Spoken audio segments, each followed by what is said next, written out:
ricordate, per molti di voi a maggio eravamo qua. Per i veneti è da secoli un tassello fondamentale dell'identità culturale e gastronomica locale, una cultura che non è solo sinonimo di polenta, piatto tipico regionale, ma che alimenta anche le filiere più significative dell'economia agricola italiana, a cominciare dall'allevamento. Stiamo parlando del mais, che negli ultimi anni è stato al centro di un acceso dibattito sul consumo delle risorse idriche. Secondo i detrattori sarebbe infatti la coltura in assoluto più idroesigente. La questione è stata analizzata di recente anche all'Expo di Milano, dove ANBI Veneto, l'associazione che riunisce i consorzi di bonifica della regione, ha promosso un incontro dedicato all'uso delle risorse idriche in agricoltura. Non è vero che la cultura idrovora, molto bene, quindi fa bene parlarne, è importante parlarne, vuol dire che c'è molta ignoranza, fra parentesi, nel capire questa cosa, bisogna che ne parliamo di più, quindi ben venga questo lavoro che facciamo assieme fra ANBI Veneto, associazioni di categoria, ANBI nazionale, Ministero e anche chi di questa parte ci lavora, quindi i consorzi agrari, il mondo delle produzioni,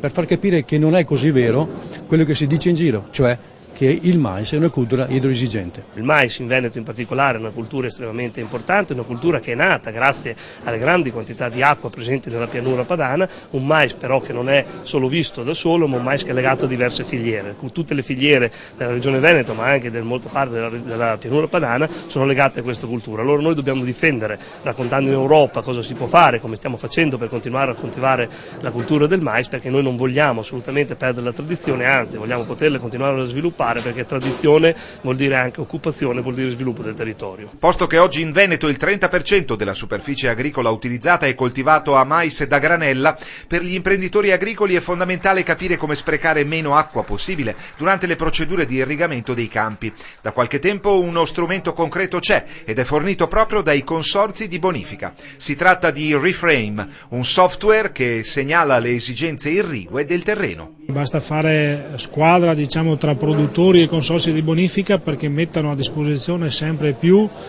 la risorsa acqua con tecnologia e con impianti di alto livello, per cui con basso utilizzo di acqua.